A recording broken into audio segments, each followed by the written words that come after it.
Welcome,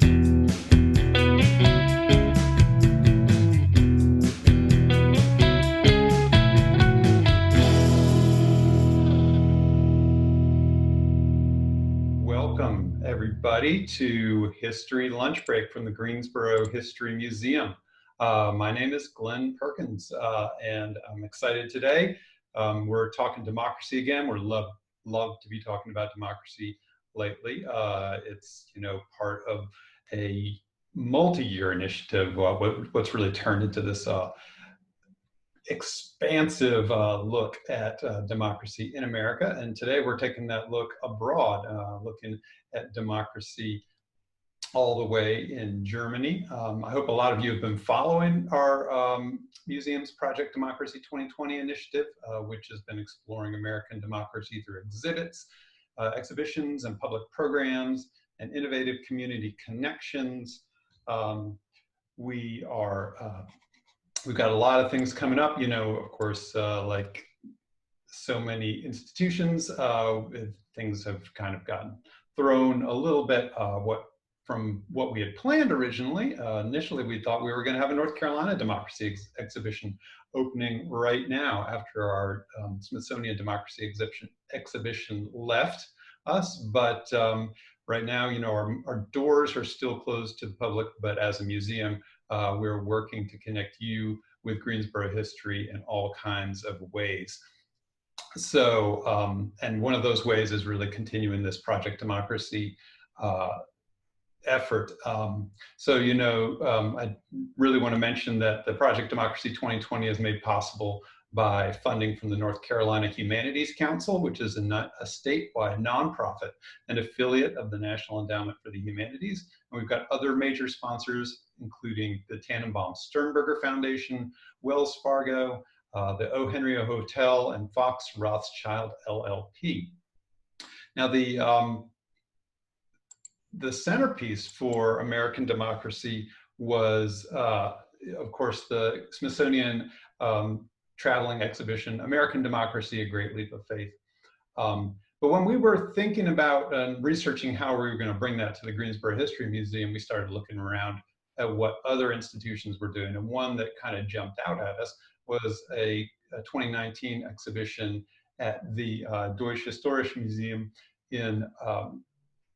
that was called Demokratie 2019, and Derek will have to give me the 2019 in German. But of course, we were really struck by the iconography, like the different ways in which we're visually approaching this idea of democracy from these two institutions. The Smithsonian's got the stars and the stripes and the voting button, and what do we have for the German Museum? A heart and a pistol. So, it really got us thinking about how these ideas of democracy have circulated around the globe in times of war and in times of peace. And I think it's brought us today to make sure that we've got a guest who can talk to us about some of these things. So I'm really thrilled to welcome Derek Holmgren, who's a historian of 20th century Europe living here in Greensboro, just up the street from the museum. Most recently, he was a visiting professor in the history department at Wake Forest University. And welcome, Derek. Thanks for coming on the show. Well, thank you for having me. I'm happy to be here. Yeah, so we're thrilled for this chance to really take this conversation about democracy across the seas. So, so the folks can know a little bit about you. Tell me sort of how you, as a historian, fell into studying German and mid-20th century Germany. Yeah, so it's sort of funny. The question that you ask is a good one. It's one that I've gotten from Germans quite often too. Why does this American want to study German history? I mean, part of the answer is that I've always been interested in history, at least since I can remember.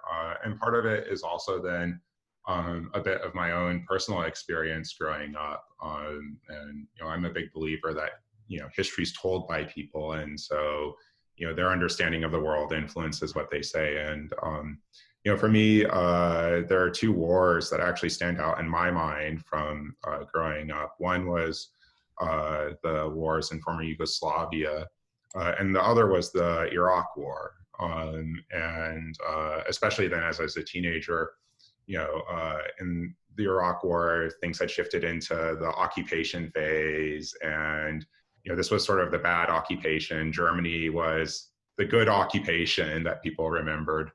In the cases of both wars, I was really interested in this question of how is it that societies rebuild after war? How do you then, the old line is sort of that it's easy to break things, it's hard to put them back together.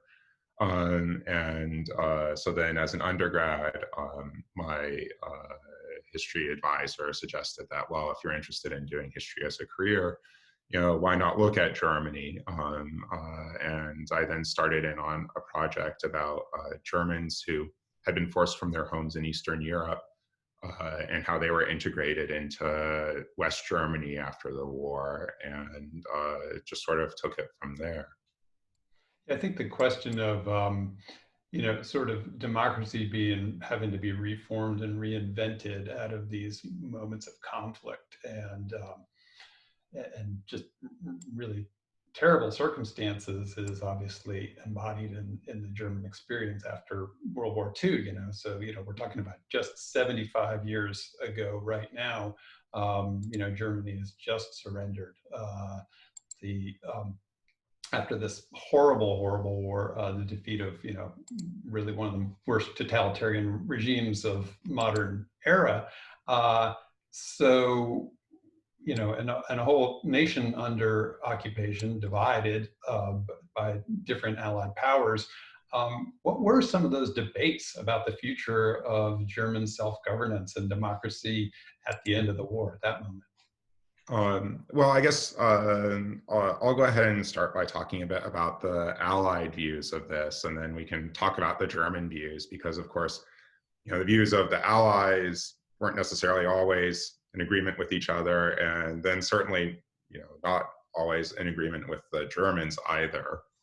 But then, I can sort of give a little bit of a brief overview of what the Allies thought. And then maybe also say a few words about what was specifically American in approach. And I think the main thing to keep in mind is that in 1945, the idea is that Germans can't govern themselves, that it's just not possible. If you think about the preceding 30 years, sort of cheating by rounding down to 30, but going back to 1914 and the start of the First World War, Germany is the big problem on the European continent. In the eyes of the Allies, it's now started 2 world wars. Certainly we could maybe debate the start of the First World War, but the Second World War is clear. It then, in the course of the Second World War, has committed these terrible atrocities and is responsible for such destruction, so many deaths. So in addition to 6 million Jews killed in the Holocaust, more or less directly responsible for another 11.5 million non-combatant deaths. And that ranges from people starved to death through intentional policies of starvation on the Eastern, especially in Eastern Europe, to Soviet prisoners of war, 3 million Soviet prisoners of war who died in German captivity, to mass executions of people, whether they were local elites in an attempt to prevent underground resistance from forming, or in reprisal actions for partisan attacks, and so on and so forth. And so it then, you just can't let the Germans have a state. You can't let them be in charge. So then the Allies had 3 really main priorities. And the shorthand is 3 different Ds. And it will be clear then that democratization is in fact not among them.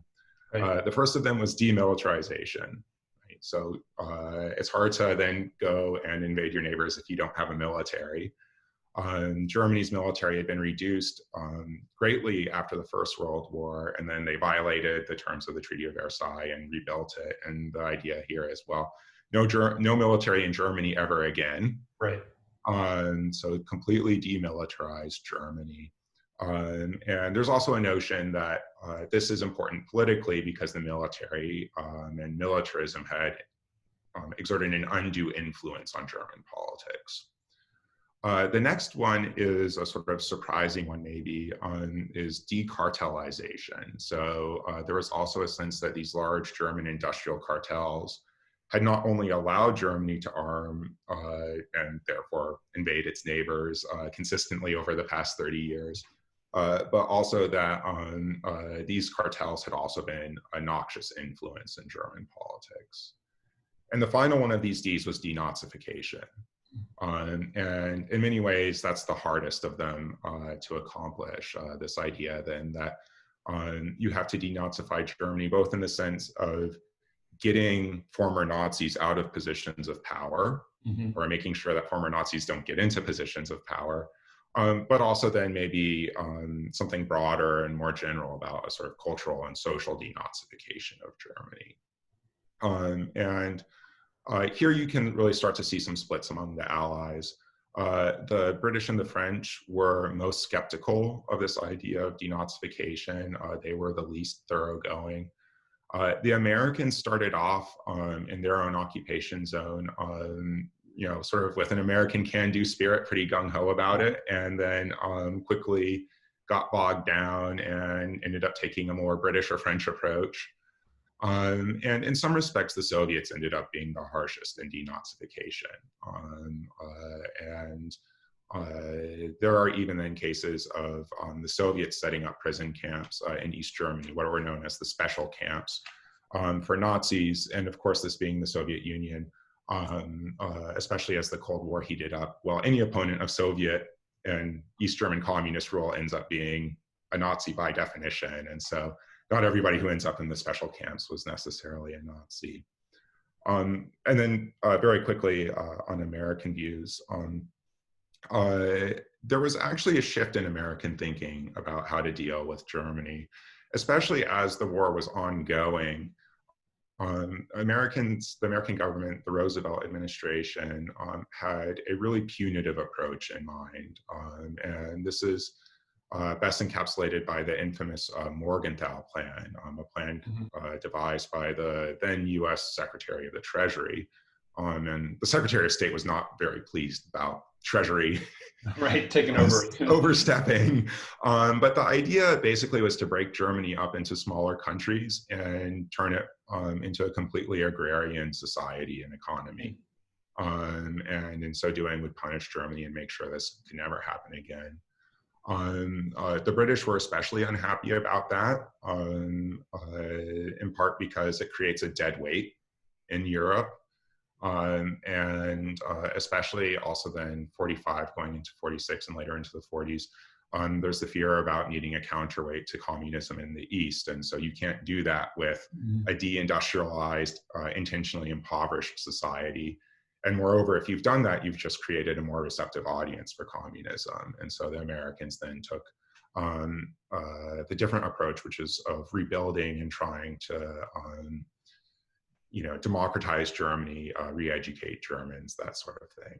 And it's really interesting too how all these pieces come together. You've got these economic views, you've got these sort of political realities, you've got these cultural questions with so much of the Nazi and National Socialist mythology, that purported to be all about German values.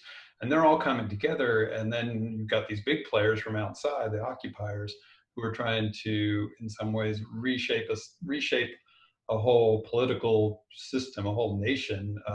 And then you've got the folks who are living inside Germany who are also trying to, create their own new countries, right? Because we're talking about a divided Germany after a certain point. Yeah, and I would say within Germany itself, the views were also, of course, divided. And I think it's easy to overlook, especially if we're talking about, say 75 years ago today, just the level also of shock and numbness, I think, that existed among Germans immediately after the war, because the war had turned really, truly terrible for the Germans as well. And here I should say, basically, every bad thing that happened to Germans during the war was something that the Germans, was some sort of rule of warfare that the Germans had themselves first breached. But keep in mind then that German bodies or German cities had been subject to extensive bombing campaigns. And the most famous is Dresden, but also in Hamburg. There were some German cities. The city of Kassel, for example, I think was about 80% destroyed. Wow. In bombing campaigns. On top of that, then, as the Red Army in particular moved westward into Germany, there was mass rape of women by Red Army soldiers. There was this expulsion I mentioned earlier, of 12 million Germans from Eastern Europe as the war was wrapping up, and then in the years following the war, and these expulsions happened under terrible conditions. And on top of that, then there are all these German prisoners of war who were kept, especially in Eastern Europe, in deplorable conditions as well. And these are all things that Germans had done to others. Right? They opened the war by bombing Warsaw, then they leveled Rotterdam, then there's the Blitz, right? And then once the other air forces could do this to them, right, they did it. Yeah. But it does leave this sense of real trauma, and there are earlier traumas that a lot of German adults could think back to. So the instability of Weimar with the Great Depression, with all sorts of political fighting, literal street fighting, and before that, then hyperinflation that had destroyed the economy of Weimar in 23, 24, and then even the defeat in World War I, right? And so this is also a country where then there's the sense of profound shock and loss, and you on the other hand have to build something, right? And so they sort of got about doing that. And in West Germany, then the sense ultimately was that Germany's future lay in the West, with its potential European partners in France, the UK, and other Western European states, and also bridging this sort of transatlantic divide, and also being a partner of the Americans. And in some cases, playing the Europeans and the Americans off of each other to see who could give you the better deal. Right. So as we're, so tell us a little bit about the creation of the state of the Federal Republic of Germany, and sort of the steps that it took both to become a democratic republic in its own right, and sort of stepping away from the occupation powers and really sort of forming its own governance. Yeah, so both post-war German states were founded in 1949, and the split was, of course, informed by the development of the Cold War. Already in 1948, the Allied Control Council had really broken down. And so there's a currency revaluation in the three Western zones, the American zone, the British zone, and the French zone. This really angered the Soviets, who then blockaded Berlin, right? And you have the famous airlift that went on into 49. And during this time, it's also apparent to West Germans and also the Western powers that there's not going to be a unified German state anytime soon. And so they started planning and drafting a constitution. And this constitution then could draw upon Germany's own democratic traditions. Maybe in the Q&A we can get into a bit of that, because Germany in fact had some long-standing democratic traditions. Also drew upon lessons learned about what went wrong in Weimar. And then, also I think in some ways, looked abroad. But then this new constitution, the so-called basic law or fundamental law in German, the Grundgesetz, came into force in 1949 with the founding of the Federal Republic of Germany. The Soviets and the East Germans answered later that summer with the founding of the German Democratic Republic in the East. And the Federal Republic then was not entirely a sovereign state yet. It then had its borders and foreign policy. The Western allies from the Control Council still exerted some influence there. And it also then was still demilitarized. And one of the things that I think really defines an independent state is that, well, it has a military and it gets to pursue its own foreign policy. And that then didn't happen until 1955. Germany rearmed in 1955 and became a member of NATO. And even then, they're still in this sort of awkward position where the occupying powers were still there. The occupying powers were still there, in fact, until 1990. And when Germany, in fact, in 1990 reunified, it was because of a treaty, the so-called 2+4 treaty, where you have the 2 German states plus the 4 occupying powers agreeing to German reunification. Right. So even 50 years later, it's going to take the approval from the winners of the war back. So I think we should, I think talking about that influence of the West in Germany is important. You mentioned NATO, and we've already got a question here from Chris Davis, who wanted to ask a question about the level of popular acceptance on the part of post-war Germans about NATO. He refers to a long-running joke about the purpose of the creation and maintenance of NATO was that it existed in Europe to keep the Russians out, the Americans in, and the Germans down. Was there a perception on the part of West Germans that they needed to be kept down, or did their ties to NATO come from their fear of the Soviets and that, that Iron Curtain that's beginning to form between East and West? Yeah. So I'm glad that he brought up that old joke, because I always mangle it. Chris brought it up, so we'll thank him for. Yeah, so thank you. And it's a good question. So NATO was founded in 1949, and Germany was, of course, demilitarized and initially excluded from it. And indeed, that had been the purpose. Keep the Soviets out, keep the Americans in Europe, because from the European perspective, but also from the American perspective, one of the problems with the post-World War I peace settlement was that the Americans then had gone home and weren't involved in Europe and didn't take an active role. And so then the thought was that American involvement in Europe and guarantees of European security were vital. And then keeping the Germans down.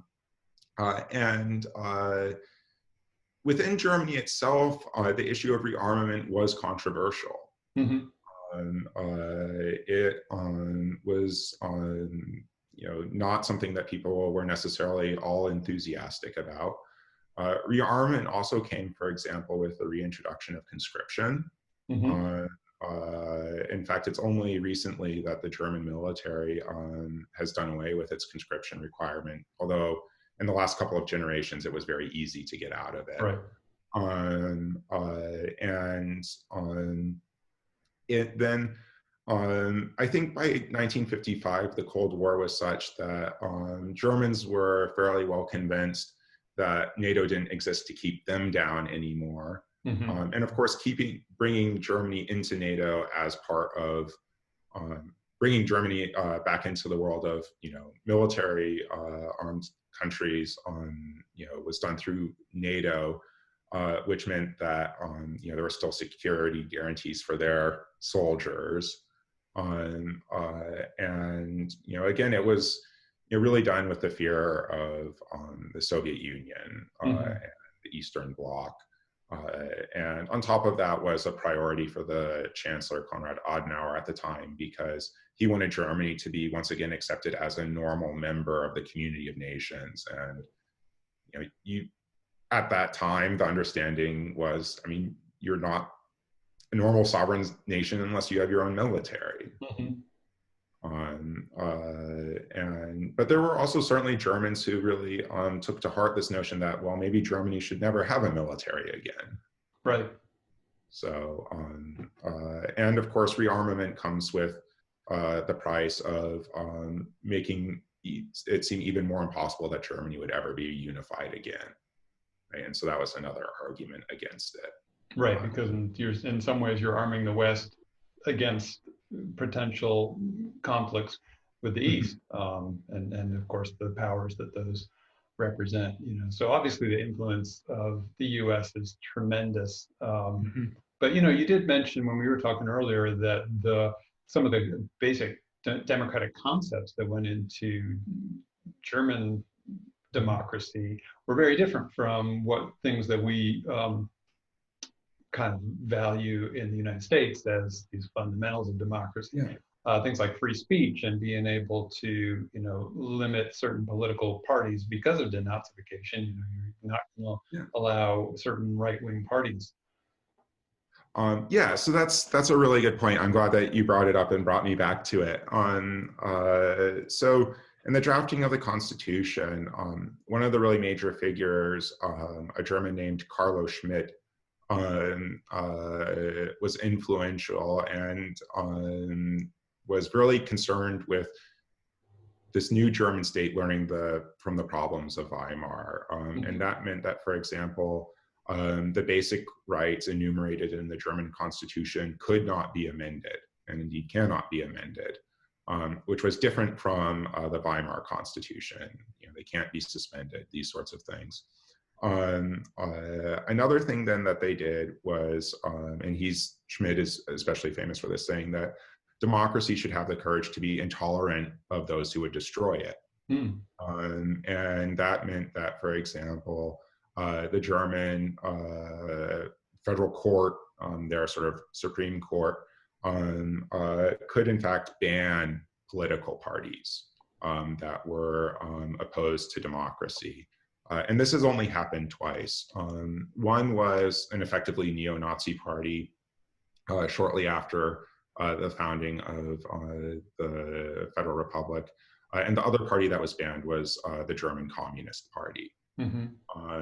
Also in Germany, then, there's limits on speech and publication having to do with, Holocaust denial, with, Nazi symbols and that sort of thing.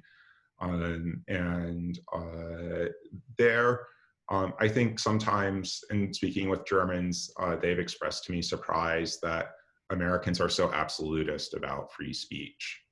And conversely, then Americans are often shocked, right, that in Germany, people aren't necessarily absolutist about speech. And of course, not all Americans are absolutists, not all Germans, right, are qualified in their beliefs. But that is one real difference. And sort of as as the the generations kind of grow and some time forms between the establishment, the passage of that Constitution, the war, you've got new generations coming in, growing up in Germany who were born after the war, and of course they've got a different perspective. You mentioned that there's a lot of that, at least in the 1950s and early 1960s, there's a lot of U.S. cultural influence coming in that's helping shape the way, the self-conception of this idea of German democracy too, right? Especially, you mentioned the civil rights movement in the U.S. having an influence in Germany. In Germany, especially, I think younger people really did look to the United States. It's important to think that, especially in the Cold War context, democracy also comes with the belief in some sort of capitalist economy, free market economy, and consumerism. And so, especially younger Germans, look to America. They liked American cultural exports, right? Because blue jeans, rock and roll, Coca-Cola, I mean, they're products, but they're also sort of cultural exports. And indeed, these things were popular across the divide, even on the East-West German divide. Then in the 60s, you start to see a bit of a souring on America on the part of Germans. This then all is going to end up building toward 1968, which those who are familiar with American history or indeed lived through it know that 68 was a year of revolt in the United States, but it was also a year of revolt across continental Europe, with France, Germany, and Italy especially hard hit. Right. The sources of discontent, these were student protests. The sources of discontent were partly German universities, because, having been a student, I can tell you that students always complain about their universities, and having been a professor, I can tell you students always complain about their universities. Right. And I think we can skip over that one. Part of it, though, is generational, and especially in the case of Germany, but also Italy. If you, as say a 20-year-old in 1968, call your parents a Nazi or a fascist, I mean, you do the math on this. Yeah. You're 20 in 68 means you were born in 48, which means your parents were probably somewhere in their late teens, early 20s when you were born, which means they were members of the Hitler Youth. Right. Your father was a member of the Hitler Youth. Your mother was a member of the girls' equivalent of that. The League of German Maids, or maidens, rather, not maids, maidens. And so, this sort of question of what did you do during the war was not open and sort of truth-seeking, but rather, an accusation. And the final element in 68, and this then brings me back to the civil rights issue, was a real growth of anti-Americanism in response to the Vietnam War. That whereas in the 40s and 50s and early 60s maybe, America had been seen as a real beacon of freedom and democracy and making the world a better place. By 1968, in the eyes of German students, America was yet another imperialist power, committing human rights abuses in Vietnam. That was really upsetting. It really angered them. It was disappointing to them. It also made them angry at their own government for supporting America, for allowing American troops to be stationed in Germany. And here again, I mean, this is the view of the German students. I don't want to get bogged down in a debate about Vietnam per se, unless we just sort of end up going there anyway. But what they ended up doing in their protests is really interesting. They actually started to borrow techniques from the civil rights movement, from all over the U.S., but especially in the South. So in addition to marches, right, which have long been part of peaceful protest, they started to do new sort of innovative things like sit-ins and teach-ins, where then they would appropriate, especially space at universities, to address what they saw as the major issues of their day. And of course, these are also then confrontational ways of protesting, right? They're peaceful protests, but it also then is meant to provoke an overreaction, from the authorities, which then will lay bare, the violence of the system, that sort of thing. So then, I mean, it's really then a left-wing informed view that was critical of the United States. And so the US then, certainly was seen on the part of Germans as maybe not so much a beacon of democracy. And of course, there was concern also with Jim Crow, right? American treatment, especially of African Americans, but also of other minorities. And so, there's a link, for example, between Angela Davis and a German university in Frankfurt, right? And sort of cultural critics in Germany. And of course, it's hard, not to think about, we're talking about this, and not to think about, scenes in Portland or in Minneapolis, right now. And, this question of sort of what Germany's role in contemporary democracy, this really has had a kind of a shift from, this expectation in mid-century, 75 years ago, that that is a very untrustworthy nation, and now in some ways you've got a country that a lot of people look to, certainly within Europe, as really kind of helping democracy grow, right? Mhm. Yeah, and there's I think probably all of us have heard, sort of jokes about, the Germans now doing democracy better than the Americans, or jokes about, Merkel in particular being, the leader of the free world. Hmm. And I guess I would say a few things on that. One, of course, is that on that perspective on, Germany now being, say, the ideal democracy, overlooks some problems in Germany, Mm-hmm. that Germany faces its own, fairly popular far right-wing populist movement. The AfD, Alternative for Germany, started out as a sort of soft Eurosceptic party and morphed into something different Right. in the course of the refugee crisis, starting about 5 years ago, where a lot of people, in fact, who had been sympathetic to the far hard right, effectively neo-Nazi NPD party in Germany, ended up sort of migrating over to AfD. And so there's that issue in Germany. Germany also has the problem of democracy within the European Union, and there have been people who have sort of criticized Merkel for not taking a harder line, especially regarding Hungary, but also Poland and the Czech Republic, or Czechia, they want to call themselves now, I guess.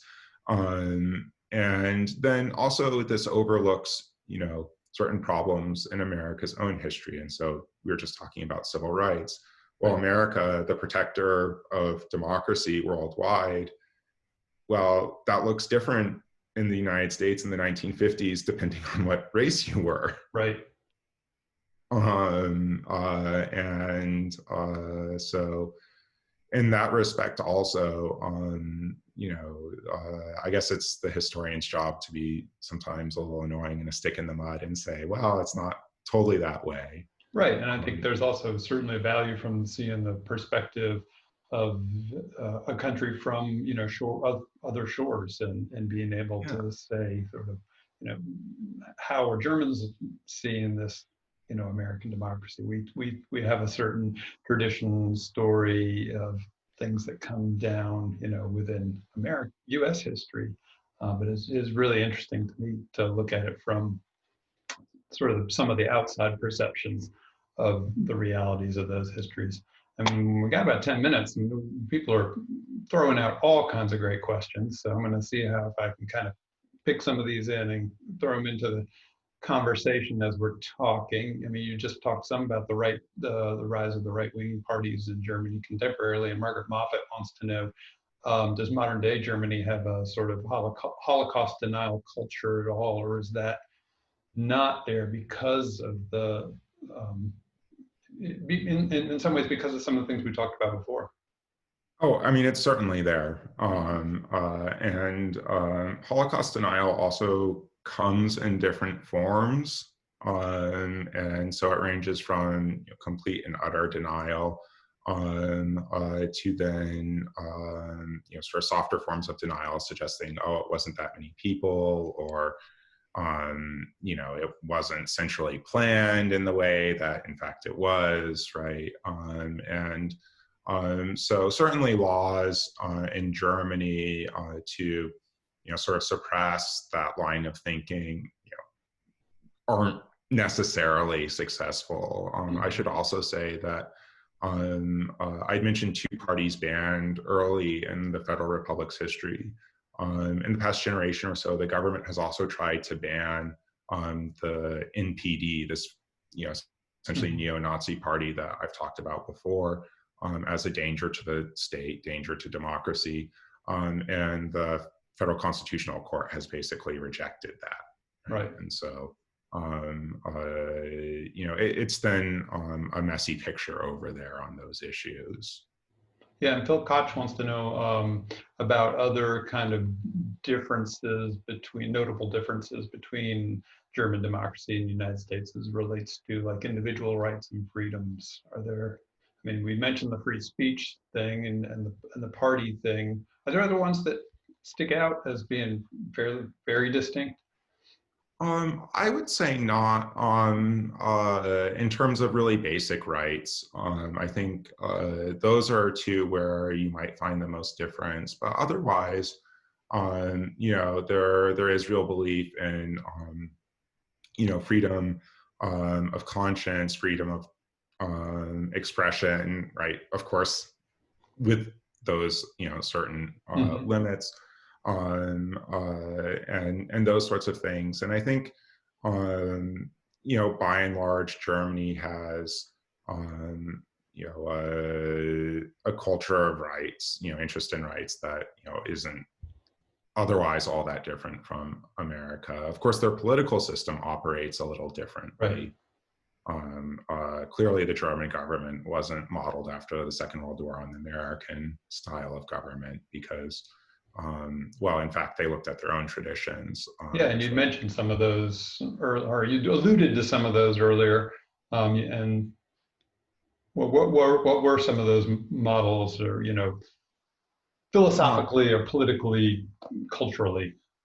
so part of it has to do with actual structures of government, which go all the way back to the founding of the German Empire in 1871.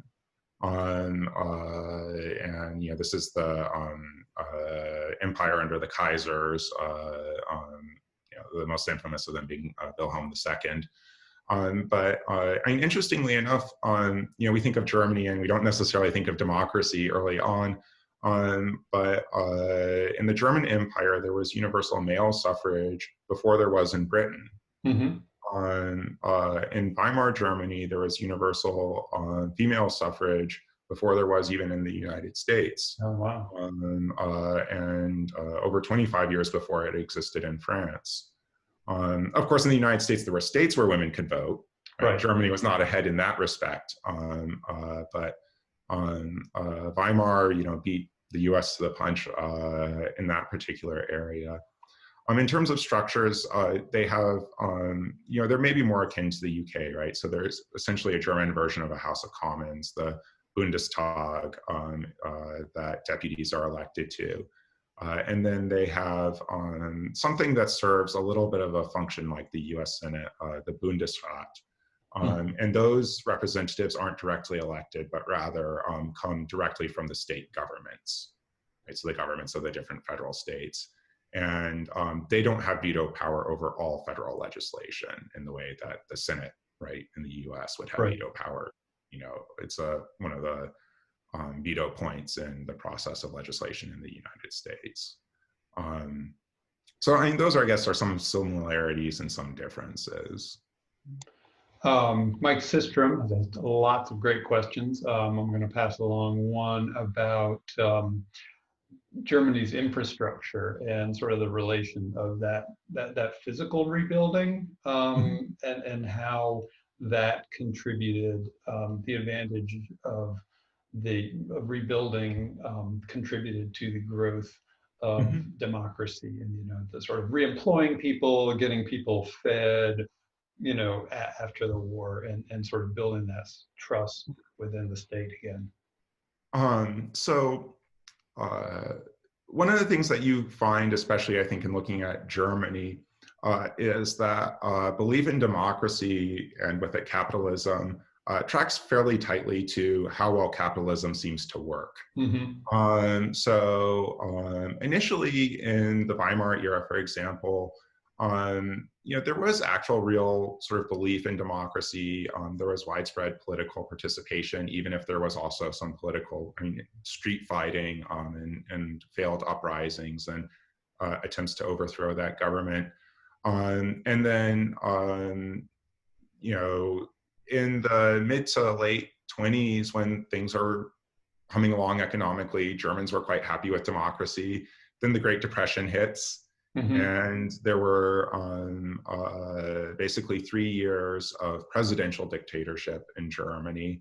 And then Hitler came to power in January of 1933. And here I should also say Hitler was never elected by the German people, because the Germans don't elect chancellors in the way that we think of Americans electing presidents. And indeed, the Nazis never got more than 38% of the vote in a free and fair election. Mm. On the other hand, what we can see in 1933 or in 1932 in the elections of that year is that a majority of Germans were voting for anti-democratic parties because democracy seemed to not work. And then if we fast forward to the 1950s, the German economy was rebuilding. It was helped along in part by Marshall Plan funding. So the European Recovery Program, that also gave money to Germany. As it turns out, German industry wasn't quite as destroyed during the war as maybe Allied strategic bombing people had hoped. Right. And there was still some nascent industry as well. And there's the people talk about the sort of boom years of the 1950s in the United States. Well, in Europe they experienced something similar, and so material conditions in Germany in the 50s were certainly not better than in the U.S. They were indeed worse. But there was full employment, so much so that they began to import workers from other countries by the end of the 1950s. And in that context, it's easy to feel good about democracy because it works. You're fed, you're employed. Right. And of course, this is part of the idea that the US had with the Marshall Plan, is that communism is going to be attractive when you're out of work and when it seems like politics in your country don't work and everything's bad, right? You're going to go to the extreme options. Whereas if things seem to be coming along nicely, then, the status quo is just fine.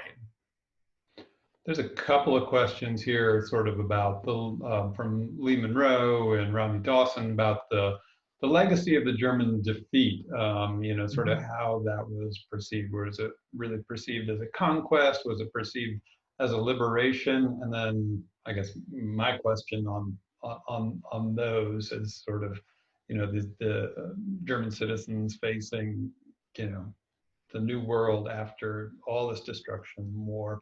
How did those maybe combating or competing perspectives on that contribute to the growth of the democracy within the country?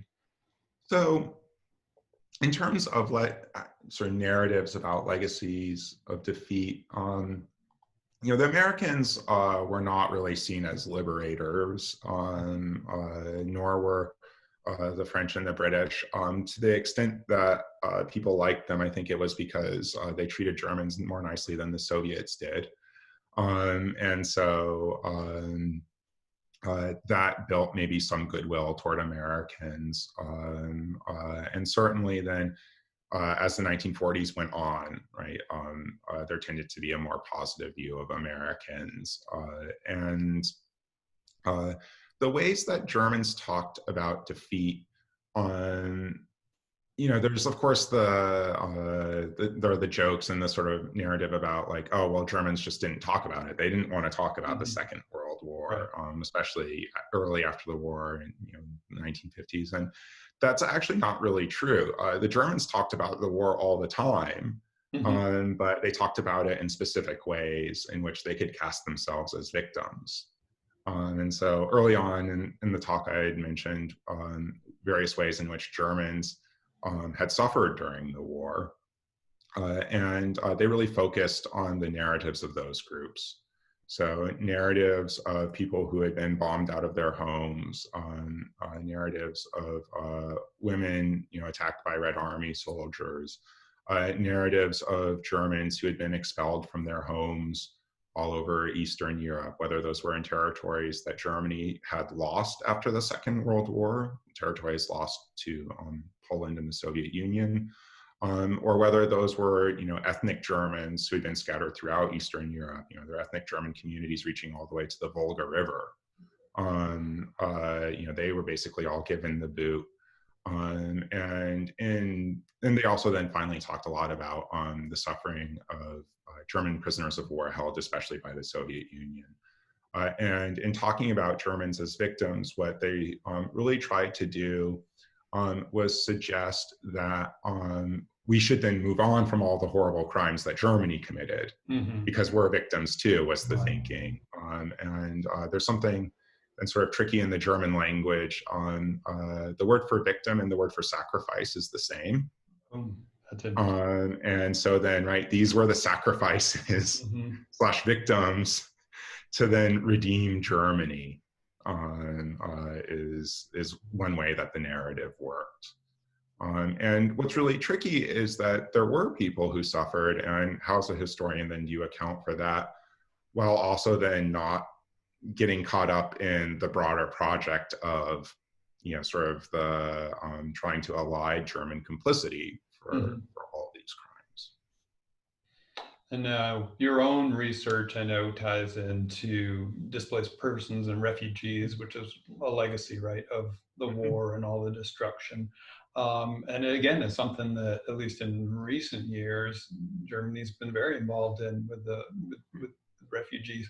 So, in fear of saying, tie this into your dissertation research in 2 minutes that we have left. But do you see important connections between that movement of people or the protection of people or refugees in this sort of broader idea of democracy? Yeah, I think there are a couple of lessons. One is that a lot of Germans didn't like German refugees. Mm-hmm. That, as it turns out, sort of no matter who's involved, no matter the location, but especially in times of real hardship, people don't like new mouths to feed. And there was a lot of fear about refugees in the 40s, and a belief that these people from Eastern Europe in particular weren't really German. And so they met then with a lot of they got sort of a cold shoulder at times. And this also has to do with people maybe expecting a warmer welcome than was ever going to be possible. But Mm-hmm. in any event, Germans were not really all that interested in taking in refugees until the 1950s, when things got better. And when taking refugees into Germany then could be cast, one, as anti-communist, right? Because the Mm-hmm. refugees coming from the East then, whether from East Germany or from Hungary in 1956 and 1957, right? That then shows Western and German humanitarian beliefs as opposed to the inhumanity of communism. And it's also then a way for Germany, and I would suggest it was a way for Germany to regain its standing in the international community, right? That, look at the Germans, we've learned our lesson. And I think that stuff coming out in the 50s more than the stuff coming out of the 1940s, and the immediate post-war refugees, is really, I think, what then sort of informed this can-do attitude in the last 5 years. And of course, then what we see in the last 5 years is that there's also lots of people who didn't want to accept refugees, and there's a lot of fear about them. And so in that way, history really rhymes. Yeah, it really does. And, we still have a lot of great questions, but we're really kind of out of time. So I appreciate you taking all this time to talk with us. We've connected so many threads, I think. And it's really great to have you here and have your expertise close at hand, to be able to connect this bigger democracy story globally. So those of you watching, if you have other ideas for possible programs or other countries we could talk about, I think that it's the beginning of an interesting series of a way to really look at American democracy and world democracy, the similarities, the differences, and all that wonderful stuff. So I want to thank Derek, you again, for taking a little bit of time to talk with our audience. I want to thank Ethan Wilson, our intern from Greensboro College, for his research assistance for me getting this started. Again, thanks to our Project Democracy sponsors for our initiative: North Carolina Humanities Council, Tannenbaum Sternberger Foundation, Wells Fargo Henry Hotel, Fox Rothschild LLP. We're going to have a little bit of a different show next week. We're going to still be talking about World War II, but not in the history lunch break format. Phil Koch, who asked a question today, came to the museum a little while ago to talk about D-Day, to a great program. Folks love that. Phil, if you are not familiar with him, most famously is the oldest bachelor's degree recipient at University of North Carolina, Greensboro, playwright, actor, and amateur historian. So he's going to be sharing some things about the end of World War II and the A-bomb from Japan. So that's available on Zoom. Check our website, greensborohistory.org. We'll be back with another history lunch break on the 14th, talking about some of our History Happening Now work, collecting contemporary stories, contemporary images about the pandemic, about the protests, about the economic realities of now, because as we've seen, even from our conversation today, the connections of history go deep and go wide, and they're always flowing into us. So thanks again for spending a little bit of your lunchtime with us here at History Lunch Break. Hope to see you next time.